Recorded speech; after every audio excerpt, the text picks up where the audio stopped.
कम है, गुणों के समुद्र हैं। भागवत को जिसने बचपन से आत्मसात किया है और आज अब सभी देखते हैं, इस्कान और इस्कान के सभी भक्त प्रमाण है कि श्रीमद् भागवत का जो रहस्य है, हमारे वैष्णव आचार्यों की जो टीका है उसको शुद्ध हिंदी में और देकर और वैष्णवों को भागवत के प्रति अवगत कराया, वो सिर्फ राधा गोविंद दास गोस्वामी महाराज है। तो युगों युगों तक वैष्णव जगत ऋणी रहेगा ऐसे आचार्य का, जिन्होंने भगवान को दिया, क्योंकि भगवान और भागवत में कोई भेद नहीं है। और जिसको पुराण तिलक कहा गया है या भगवान का साक्षात स्वरूप कहा गया है, भगवान की इस भागवत की कथा में हम आज भी देखते हैं महाराज जी इतनी शारीरिक अवस्था से बहुत ही दुर्बल अवस्था में है, लेकिन फिर भी आज भी घंटा भर भागवत में बैठे रहते हैं अपने पलंग पर। या आप देखिए जो महाराज की सेवा में लगे, हम भक्तों से मिलिए तो शरीर जिस अवस्था में हो, लेकिन मन जो है, वाणी जो है, बुद्धि जो है, उनका प्राण जो है वो भागवत में अभी भी भ्रमर की तरह टिका हुआ। तो ऐसे भागवत भ्रमर क्या क्या उपाधि दी जाए सब कम है। हम लोग बड़े भाग्यशाली हैं, इस्कान भी ऐसे आचार्यों की कृपा है और भागवत को प्रदान करते हैं। तो जितने गुणगान गाए जाए कम है, लेकिन हम सभी वैष्णव समय से भी बंधे हुए हैं। तो बहुत सारे भक्त यहाँ हैं जो महाराज जी से प्रेम रखते हैं और उनकी कृपा से, उनकी कथा से भक्ति मार्ग में प्रगति कर रहे हैं, लेकिन सबको माइक देने का हमारे पास समय नहीं है, अवकाश नहीं है। और भोग लग रहा है अभी, और उसके बाद पुष्पांजलि होगी और उसके बाद आरती होगा, कीर्तन होगा और सभी के लिए प्रसादन की व्यवस्था नीचे की गई है। तो 5 मिनट है भोग लगने की समय में, तो उसी अंतर्गत मैं निवेदन करूंगा विजय माधव प्रभु और उसके बाद अमृत कृष्ण प्रभु, 2 डिफेक्टिव पीस आ जाते हैं। जैसे महाराज जी के बहुत सारे शिष्य हैं, उनमें से मेरे जैसा एक डिफेक्टिव पीस आ गया है। न तो पूरी तरह से उपदेश का पालन हो रहा है, न नियमों का पालन, लेकिन फिर भी आप सब भक्तों के अनुग्रह से यहाँ पर महाराज जी की व्यास पूजा में कुछ बोलने का प्रयास करेंगे। ये जो बलून फूट रहे थे, मुझे स्मरण हो रहा था कि ऐसे ही एक दिन हमारा जीवन फूट जाएगा, उड़ जाएगा। तो उसके पहले गुरु के प्रति जो ऋण है, इस संसार में गुरुदेव हमें जो देते हैं उनके बदले में हम उसे कुछ नहीं दे सकते हैं। गुरु का ऋण एक नहीं सैकड़ों जीवन मिल जाने के बाद भी इस ऋण से हम मुक्त नहीं हो सकते हैं, क्योंकि गुरु साक्षात भगवान को प्रदान करते हैं। और विशेष आज सनातन गोस्वामी का तिरुभाव दिन और वेद व्यास जी का आविर्भाव दिन है। वेद व्यास जी के विषय में श्रीपाद श्रीधर स्वामी और राधा रमण गोस्वामी जी भागवत की टीका में लिखते हैं कि बहुत वर्ष कल्प पूर्व समुद्र मंथन हुआ था। भगवान श्री विष्णु ने देवता और असुरों का सहारा लेकर ये दोनों को मिलाकर बहुत बड़े सागर का मंथन कराया, और देवता और असुरों के द्वारा सागर का मंथन हुआ और इससे एक अमृत प्रकट हुआ। श्रीधर स्वामी लिखते हैं कि इस अमृत का पान करके देवतागण अमर नहीं हो पाए। तब भगवान थोड़े चिंतित हो गए। तब वही भगवान श्री विष्णु इस कलयुग में वेद व्यास जी के रूप में अवतरित हुए। वहां पर उन्होंने समुद्र का मंथन कराया और यहाँ पर वेद व्यास जी ने अनेक वेद, पुराण, उपनिषद और शास्त्र का मंथन किया। वहां समुद्र मंथन करके वह स्वर्ग का अमृत प्रकट किया, और यहाँ वेद व्यास जी ने समस्त वेद, पुराण, उपनिषदों का मंथन करके श्रीमद् भागवतम को प्रकट किया। वेद व्यास जी ने अपने जीवन की अंतिम कमाई और बहुत सुंदर ग्रंथ भागवत दिया, जिस भागवत का सहारा लेकर हम भगवान के प्रति प्रेम उत्पन्न कर सकते हैं। वैसे ये भागवत भगवान श्री कृष्ण का महाप्रसाद है, परंतु भक्तों हम सब इतने कृपालु हैं कि महाराज परीक्षित को, सुखदेव गोस्वामी को मात्र भगवान का महाप्रसाद मिला, परंतु उसी भागवत को हमारे अनेक शुद्ध पवित्र आचार्यों ने सुना, पढ़ा और उन पर अपनी बहुत सुंदर कमेंट्री, उन पर अपनी टीका लिखी। और वे जो टीका है इन सभी आचार्यों का उच्चिष्ट है। तो ये भागवत वेदव्यास जी को, सुखदेव गोस्वामी को और महाराज परीक्षित को तो भागवत का महाप्रसाद मिला, परंतु वही महाप्रसाद शीतल स्वामी इत्यादि अनेक आचार्यों ने ग्रहण किया और उनका जो उच्चिष्ट था परम पूज्य राधा गोविंद गोस्वामी महाराज की कृपा से वह भागवत का महाप्रसाद हम सबको प्राप्त हुआ। महाराज जी की इस जगत की जनता के ऊपर असीम अपरिसीम कृपा है कि उन्होंने इन आचार्यों के भाव को बहुत सरल शब्दों में, सरल भाषाओं में जनता के बीच में प्रकट किया। और आज ही नहीं, युग युग तक ये भागवत कथा, महाराज जी के शब्द संसार में अमर रहेंगे और उनकी वाणी से, भले वे हो न हो, प्रकट अप्रकट रूप से उनकी वाणी को सुनकर हजारों हजारों लोग पवित्र होंगे और भगवान के चरणों में, भगवान की भक्ति में लग जाएंगे। तो इस प्रकार महाराज जी का ये बहुत सुंदर हम पर कृपा रही जिन्होंने हमें भागवत दिया।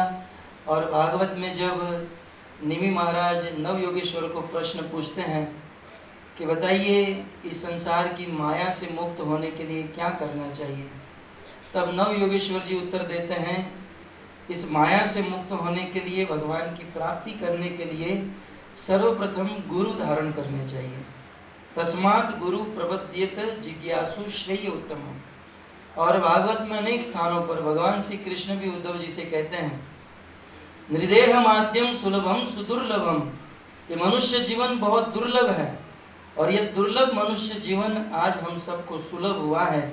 अतः इस मनुष्य जीवन को, इस मनुष्य रूपी नौका को पार लगाने के लिए, भवसागर से दूर करने के लिए एक गुरु धारण करने चाहिए। परंतु गुरु कैसे होने चाहिए? नव योगेश्वर जी महाराज निमि को कहते हैं एकादश स्कंद में, तस्मात् गुरु प्रपद्येत जिज्ञासु श्रेय उत्तमम्। एक जिज्ञासु व्यक्ति को गुरु की शरण ग्रहण करनी चाहिए। गुरु कैसे होने चाहिए? तब कहते हैं शाब्दे परेच निष्णांतम। वह गुरु शब्द ब्रह्म में निष्णांत होने चाहिए। शब्द ब्रह्म अर्थात भगवान के द्वारा उदित जो शास्त्र हैं, क्योंकि ब्रह्म के मुख से ये शास्त्र उत्पन्न हुए हैं, इसलिए शास्त्र को भी शब्द ब्रह्म कहा जाता है। जो शब्द ब्रह्म में निष्णांत है, जो शास्त्र में निष्णांत है और शास्त्र का भी सार जो भागवत है, उस भागवत में जो पूर्ण रूप से निष्णांत है, ऐसे गुरु की शरण ग्रहण करनी चाहिए। तब मुझे एक प्रसंग याद आ रहा था कि महाराज जी के पास जब मैं एक बार गया तो मैंने महाराज जी से कहा, महाराज जी हमारे लिए कोई आज्ञा? बोले प्रचार करो, हरि नाम का जप करो। बोले ये तो कर ही रहे हैं, और कुछ विशेष आज्ञा दीजिए। महाराज जी ने कहा आप श्रीमद् भागवत का पाठ करो। तो महाराज जी मुझे बता रहे थे कि ये जो भागवत है, इस भागवत में से आप कोई भी अध्याय, कोई भी स्कंद और कोई भी श्लोक का नंबर बोलो, मैं आपको श्लोक बता दूंगा। नहीं तो आप इस 18,000 श्लोक में से कोई श्लोक बोलो, मैं आपको उस श्लोक का नंबर कह दूंगा। तो ये कहा जाता है और भक्तों के द्वारा हमने सुना भी है। महाराज जी जब बहुत छोटे थे, इनका नाम पहले शुभ नारायण था। आजकल लोग स्कूल और कॉलेज में बंक मार के गार्डन में चले जाते हैं, थिएटर में चले जाते हैं, किसी लड़की को लेकर भाग जाते हैं। ये आज का जनरेशन है। परंतु उस समय हमारे गुरु महाराज, जिनका नाम शुभ नारायण था, ये भी स्कूल में बंक मारते थे, लेकिन स्कूल में बंक मार के किसी संत के पास जाते थे और भागवत पढ़ते थे। और उन दिनों महाराज जी के पिता कहते थे तुम पढ़ने में ध्यान दो, यदि ठीक से नहीं पढ़ोगे तो बड़े होकर भूखे मर जाओगे। तो महाराज जी एक बार सूरत में इस बात को बता रहे थे, स्मरण करा रहे थे कि जब मैं छोटा था और बचपन में भागवत पढ़ता था और मेरे पिताजी कहा करते थे कि इसी प्रकार भागवत पढ़ोगे तो भूखे मर जाओगे। आज भी लोग कहते ना कि आपके मंदिर में आएंगे, भक्ति करेंगे तो ऑफिस में कौन जाएगा, भूखे मर जाएंगे।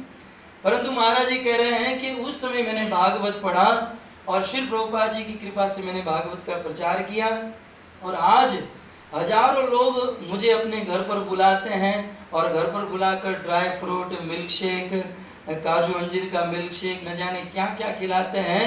मेरे पिताजी कह रहे थे कि भागवत सुनकर भूखे मर जाओगे, परंतु आज भागवत बोलकर मैं खा खा कर मर रहा हूं। इतना भोजन मिल रहा है। तो मैं कह रहा हूं बचपन से ही जिनकी भागवत में रुचि थी और धीरे धीरे करके प्रभुपाद जी की कृपा से इन्होंने भागवत का प्रचार किया और आज आइए इस्कॉन के जन जन के हृदय में भागवत का प्रकाश, सब लोग महाराज जी की कृपा से भागवत सुनते हैं। और आज के इस पवित्र दिन में, वैसे तो महाराज जी के विषय में बोलना, प्रभु जी ने कहा कि समुद्र के समान इनके गुण हैं, क्योंकि भगवान से भी ज्यादा करुणामयी भगवान के भक्त होते हैं, तो इनका कोई अंत नहीं है। परंतु आज के दिन परम पूज्य राधा गोविंद गोस्वामी महाराज जी के चरणों में मैं निवेदन करता हूँ, प्रार्थना करता हूँ कि आपने जो आदेश दिया है, उपदेश दिया है, इसका पालन हम हमारे जीवन में कर सके, और इस आपके उपदेश का पालन करके हम आपको प्रसन्न कर सके। ऐसा आशीर्वाद दीजिए, ऐसी कृपा कीजिए। और इन्हीं के साथ साथ आप सब वैष्णव भी हमारे गुरु हो, इस सब गुरुजन के बीच में मैं खड़ा हूँ, तो आप सभी भक्तों के चरणों में निवेदन करता हूँ, श्री राधा गिरधारी जी के चरणों में निवेदन करता हूँ, श्री प्रभुपाद जी के चरणों में निवेदन करता हूँ कि आप हमें आशीर्वाद दीजिए, सामर्थ्य दीजिए, कृपा दीजिए कि मैं भक्ति कर सकूं और शुद्ध भक्ति के द्वारा परम पूज्य राधा गोविंद गोस्वामी महाराज को प्रसन्न कर सकूं। अंतिम में एक आधे मिनट में एक पॉइंट बताऊंगा। मैंने महाराज जी को इसी मंदिर में आए थे, मैंने पूछा था कि महाराज जी, कुछ शिष्य ऐसे होते हैं जो आपके साथ नहीं रह सकते हैं, आपके साथ संपर्क भी उनका नहीं होता है, और कभी कभी वे अपना रिपोर्ट भी आपको नहीं दे सकते, क्या है कैसे हैं। तो महाराज जी, उन लोगों को अपना उद्धार करने के लिए, आपकी कृपा प्राप्त करने के लिए क्या करना चाहिए? क्योंकि हजारों शिष्य हैं, सब लोग तो महाराज जी का सानिध्य प्राप्त नहीं कर सकते हैं। तब जो आपको बार बार नहीं मिल सकते, उनको क्या करना चाहिए? तब महाराज जी ने यही कहा कि मैं कोई भगवान तो नहीं हूँ, भगवान परमात्मा के रूप में सबके हृदय में बैठे हैं। जो शिष्य मुझे मिल रहे हैं या नहीं भी मिल रहे हैं, उन सब के लिए एक ही सिद्धांत है कि मुझे प्रसन्न करने के लिए सच्ची और शुद्ध भक्ति करें। उन्होंने उस समय शब्द यूज किया था, ईमानदारी से भक्ति करें। भक्ति का कोई दंभ नहीं, दिखावा नहीं, नाटक नहीं। तो आज सभी भक्तों को के चरणों में, भगवान के चरणों और महाराज जी के चरणों में यही कृपा की भीख मांग रहे हैं कि हम सच्ची भक्ति कर सके, शुद्ध भक्ति कर सके। परम पूज्य राधा गोविंद गोस्वामी महाराज की, श्री कृष्ण पाद की, श्री प्रभुपाद की। हरे कृष्णा हरे और इनके संग में कई वैष्णव भक्ति में जुड़े हैं, महाराज जी की कृपा है। अब मैं इस कार्यक्रम की समाप्ति के उपलक्ष्य में अंतिम निवेदन करूंगा हमारे कृतज्ञ प्रभु को, जो सबसे सीनियर है, वर्षों से सेवा में जीवन दिया है। उनको केवल 2-5 मिनट, और उसके बाद सभी वैष्णव खड़े होंगे, पुष्पांजलि पुष्प माताओं में और प्रभु जी में बांट दिए जाएंगे, और फिर पुष्पांजलि होगा, और उसके बाद आरती होगा, कीर्तन होगा, और सबके लिए प्रसाद है। तो मैं कृतज्ञ प्रभु को निवेदन करता हूँ। चक्षुरुन्मिलितं तस्मै श्रीगुरुवे नमः। वाञ्छाकल्पतरुभ्यश्च कृपासिन्धुभ्यश्च पतितानां पावनेभ्यो वैष्णवेभ्यो नमो नमः। शास्त्रों में बताया गया है कि गुरु कृष्ण रूप है, शास्त्र प्रमाण है। गुरु रूपे कृष्ण कृपा करे भक्त गणे। गुरु और भगवान में कोई अंतर नहीं है। तो जो गुरु भगवान घोषित करता है, वो प्रभुपाद कहते हैं उससे दूर रहना चाहिए। हमारे आचार्य वरुण श्री राधा गोविंद गोस्वामी महाराज की हमारी पहली मुलाकात में कृष्णदास, गुड़ाकेश, वेणुगोपाल और लोहातक्ष प्रभु गरुड़ध्वज वृंदावन की यात्रा पर गए। पहला दर्शन मुझे जब राधा गोविंद महाराज का हुआ, हम गोविंद देव का मंदिर में दर्शन के लिए, और हम हमारी बुद्धि से मंदिर का निरीक्षण कर रहे थे। ओह, ये शिला कैसे आई होगी, वो यहाँ लकड़ा नहीं है। तब महाराज राधा गोविंद देव का दर्शन करके खड़े खड़े दर्शन कर रहे थे पिलर की नजीक में। हम कोई पहचानते नहीं थे, और गुड़ाकेश पहचानते थे। गुड़ाकेश ने थोड़ा दंड उठ के महाराज थे, और हम लोगों ने उसके साथ में प्रणाम किया, और महाराज ने हमने रूप गोस्वामी की कथा बताई, मंदिर की व्याख्या समझाई। और 91 में पहली कथा जुहू मंदिर में महाराज की हुई, कृष्ण जन्म उत्सव पर। और हम ये कथा सुनने के लिए जाते थे, और कथा कहने का तरीका महाराज बता रहे थे, कथा कैसे की जाए। और दूसरे दिन मेरा मगज में है कि हाँ, मुझे भी कभी क्लास देने की मौका मिला तो मैं भी दे सकता हूँ। तो महाराज का पॉइंट नोट करना मैं चालू किया तो ऐसी महाराज की असीम विलक्षण वाणी महाराज समझा रहे थे एक एक श्लोक पर और तात्पर्य पर। महाराज ने कहा, महाराज ने इलाहाबाद यूनिवर्सिटी में पीएचडी संस्कृत पर करके हनुमान दास पोदार की निरीक्षण में संस्कृत का ट्रांसलेशन कर लेते, तब प्रभुपाद जी वहां गए और प्रभुपाद जी को एक खबर पत्र में समाचार है कि ऐसी भक्तिवेदांत स्वामी यहाँ प्रवचन देने वाले हैं और महाराज गए वहां सुनने के लिए। तो महाराज प्रभुपाद जी एक बरगद के पेड़ नीचे बैठे थे और वहां जाके महाराज ने प्रणाम किया कि यहाँ एक भक्तिवेदांत स्वामी प्रवचन देने वाले वो कहाँ है?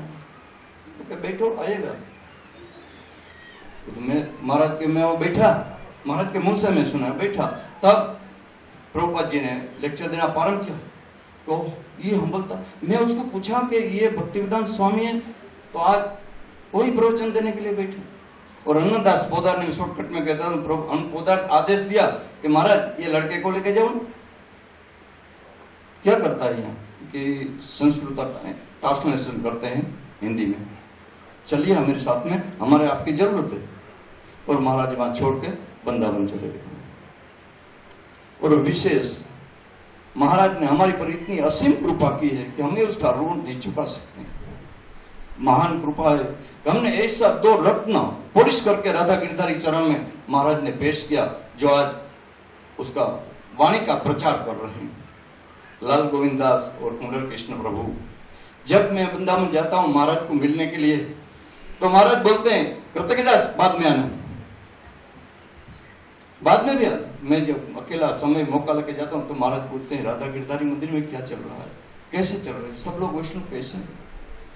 तो हाँ महाराज, कुंडल स्वामी एक खारा पाट में जाके कृष्ण का प्रचार कर रहे हैं, कुंडल कृष्ण, और अनेक प्रकार की इलेक्ट्रॉनिक के जो आज की तकनीकी प्रवृत्ति है वो प्रवृत्ति का उपयोग करके लाल गोविंद कथा कह रहा है, हजारों लोगों को केंद्रित कर रहे हैं महाराज।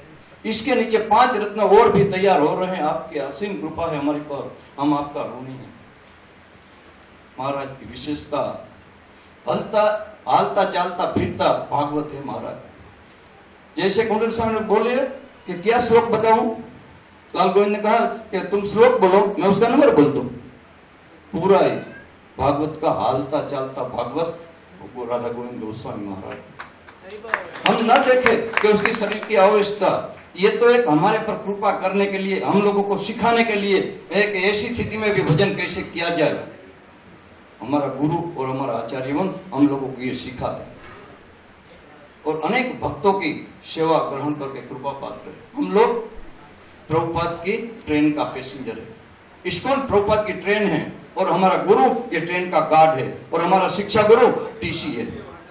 हम लोगों को बैठा है गुरु और शिक्षा गुरु का आदेश पालन करके हम कृष्ण भजन करके 4 नियमों का अध्ययन, अर्चन, अध्ययन और जप और प्रसाद मतलब शिष्टा, हमारा जो 4 नियम है उसका पालन करके हम ये ट्रेन में बैठ सकते हैं। हमारा शिक्षा गुरु हमका आदेश दे रहे हैं, वो भगवत धाम जाने का रास्ता है। असीम कृपा राधा गोविंद महाराज गोस्वामी महाराज की हमारे पर रही है कि जिसने हमने कृष्ण कथा का रसातवन विलक्षण भाषा में कराया है।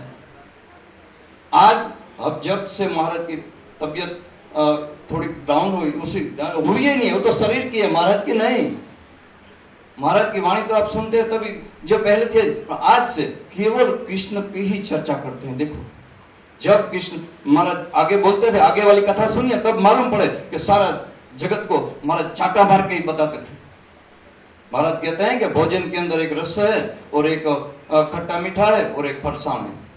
तो जीव को चाटा मार के जो कहते हैं ना, जगाने के लिए दिया जाता है कि तुरंत वो पानी मांगे, कृष्ण रस मांगे, कृष्ण रस की कथा में उसका लगन लगे, इसीलिए कहना पड़ता है। ऐसे बता रहे। तो मैं समय हो गया है, समय के अभाव में मैं यहाँ विराम करता हूँ। बोलो श्री राधा गोविंद गोस्वामी महाराज की, शील प्रभुपाद की, श्री राधा गिरधारी भगवान की, निताई गौर प्रेमानंद हरि बोलो। धन्यवाद हृदय प्रभु को। आइए अब हम सभी वैष्णव प्रेम से खड़े होकर पुष्पांजलि करेंगे और मैं निवेदन करूंगा, है ना, रमाकांत आरती को।